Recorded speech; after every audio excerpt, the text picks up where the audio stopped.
The Baltimore Ravens head to Duval to face the Jacksonville Jaguars.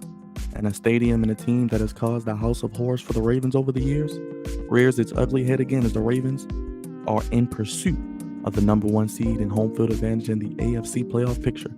I'm going to break this game down, give you my keys, report on the injuries, and of course, give you my prediction. It's the Flex Zone Podcast, Ravens, Jaguars, Sunday Night Football preview coming to you right after this on the Flex Zone Podcast.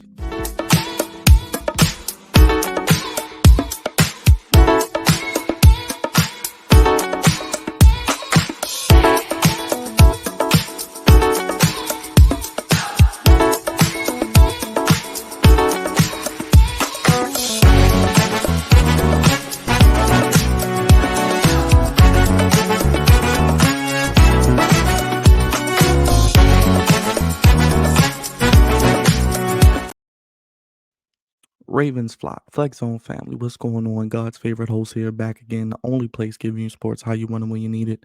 It's time for that Baltimore Ravens preview, Week 15. We're already in Week 15, ladies and gentlemen, as the Baltimore Ravens head to Jacksonville.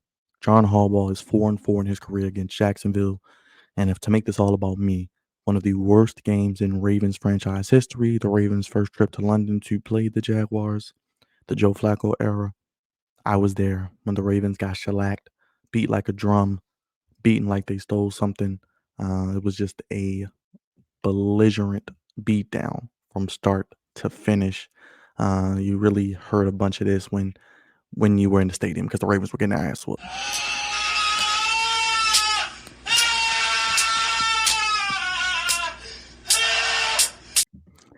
You did hear a lot of that, and we've had some other games in Jacksonville as early as last year, 28-27.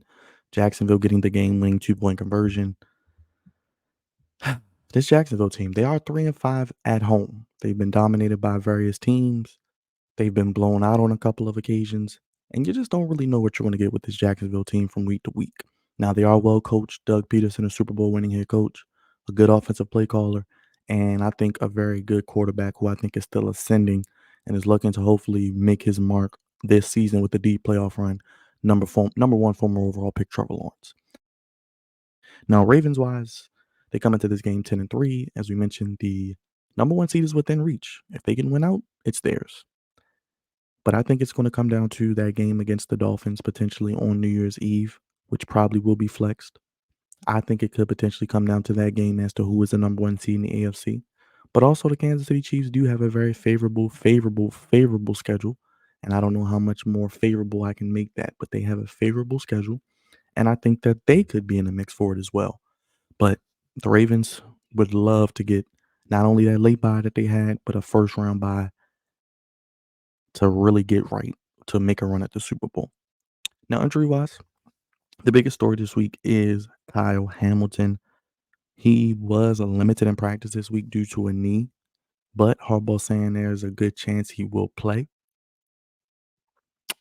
Do we need him to play? We could use him against some of their weapons, Evan Ingram, Travis Etienne, blitzing Trevor Lawrence, spying on Trevor Lawrence when he tries to run.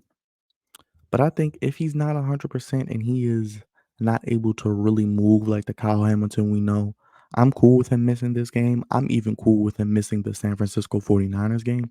I just want to make sure that he's right for the Dolphins game on New Year's Eve and the Steelers to close out the season.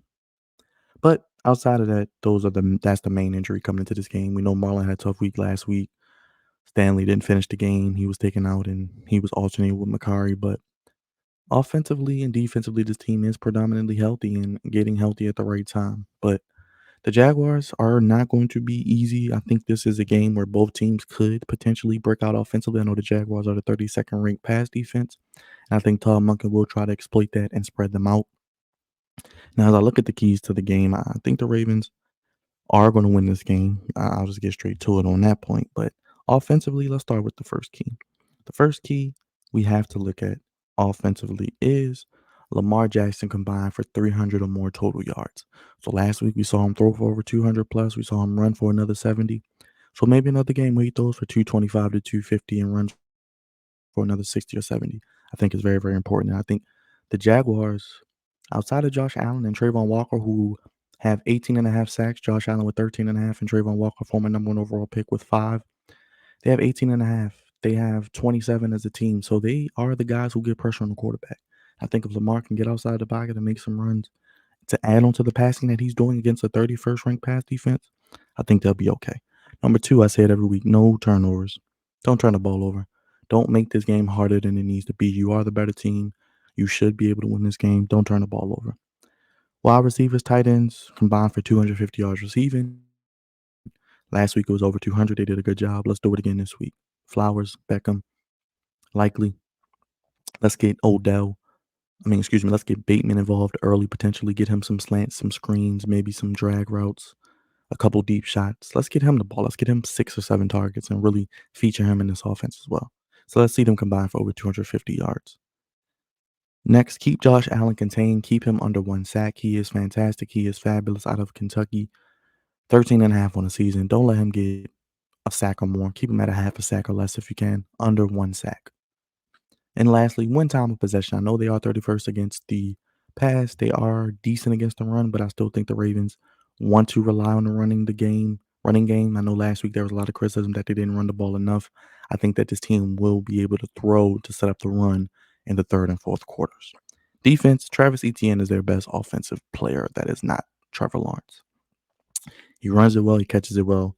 He's kind of been quiet as of late, and you don't want this game to be the breakout game against the Ravens, because the Ravens, if it's one thing they struggle with defensively, and I think last week they played their worst defensive game of the season, it is with stopping the run, especially setting the edge. So hopefully we can get ETN, keep him under 80 total yards. That would be very, very imperative. You got ETN, you got McCaffrey coming up, you got Achan, you got some running backs coming up that you're going to have to contain the starts this week with ETN. Next, keep Trevor Lawrence under 300 yards passing.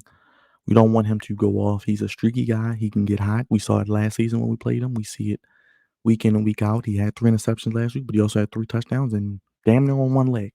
So he's a tough guy. He's a big guy. He's an athletic guy. Keep him under 300 yards. Get pressure on Lawrence, especially interior-wise. Matabike, Pierce, Clowney, Van Noy. You guys were on the milk cart last week because we didn't see you. You had a disappearing act. We know you guys are veterans. We know you guys sometimes have your great games, and you have games where you look gassed and tired. And we don't see you show up on the stat sheet. So Van Noy, Clowney, Matabike did have a sack, but he's going to face more double teams down the stretch. Pierce and others. Oweh. Let's get to Trevor Lawrence and not let Josh Allen get to Lamar Jackson. Let's get 3 or more sacks. We lead the league in sacks. Let's continue the pressure on everybody. Give up field goals in the red zone. We don't want this team scoring a lot of points. I would like to keep this team under 27 to 30 points if possible. I do think they are going to make some plays with Evan Ingram, Ridley, even though Christian Kirk's out for the year, with Zay Jones. I think they can make some plays. ETN, I think they'll be able to put up some points, but let's keep them under 27 to 30 at max. And force 2 or more turnovers. I think the team that wins the turnover battle is going to win this game. I think Trevor Lawrence is prone to give you at least 1 or 2. Get 2 takeaways, get 2 turnovers. It'll be imperative. Special teams, no block kicks. Good job last week. And last but not least, Tylan Wallace is your new special teams guy. Devin Duvernay's out. Let Wallace win. Let's see him get in space. Let's block well for him. Let's not get any penalties. And let him help us in special teams, move the field, and get good field position. So offensively, combined for 300 yards. That is Lamar, no turnovers. Wide receivers and tight ends combined for 250 yards. Keep Josh Allen under 1 sack. Win time of possession. Defensively, keep ETN under 80 yards. Keep Lawrence under 300 yards. Get pressure on Lawrence. 3 or more sacks. Give up field goals in the red zone. Keep them under 27 points if possible. And force 2 or more turnovers. No block kicks. And Wallace win. Of course, we'll be live for the post-game show after the game. It is a Sunday night game, so it'll probably be close to Monday morning. But I'm going with the Ravens, 34-27. I kind of struggled on the score, but the Ravens have done a good job. Even last week, they scored 37 points. They've been scoring 30 points pretty much every week as of late. They are finding ways to put up points. I think defensively they will play better this week. I think they will get some timely turnovers, maybe even a defensive touchdown. And I like the Ravens 34-27. I do think Trevor Lawrence, Evan Ingram, Zay Jones, ETN, Calvin Ridley, they're going to make some plays, and I think they're going to have a couple touchdowns. They're going to spread us out. They're going to make some plays, but I think the Ravens will get enough timely stops, get off the field on 3rd down, and force those timely turnovers. And I think Lamar will be the best player on the field as I think most times when the Ravens win, as he is a 75% win percentage as a starter. So when he lines up and he's healthy, that's the key heading into the stretch run of December. He's going to help us win a lot of games and can still salvage potential MVP consideration with a big performance in prime time this week and moving forward for the next couple of games. But I'm going with the Ravens 34-27. Sign off in the comments. Let me know your thoughts. Make sure you hit that subscribe button if you're new. Make sure you hit that. Let us know how you feel about the video. Helps us out tremendously. Sound off in the comments. Let me know your thoughts, predictions, score, keys to the game, injury report, X factors, things I missed, anything you want to see prediction wise. We'll be live for the Baltimore Ravens postgame show after. Of course, hit that bell. Hit the subscribe button if you're new. Hit the like button as I mentioned. Sign off in the comments. Ravens, Jaguars, Sunday Night Football, NBC. We'll be waiting for you after the game with the official Baltimore Ravens postgame show here on the Flex Zone podcast. Thank you guys for watching.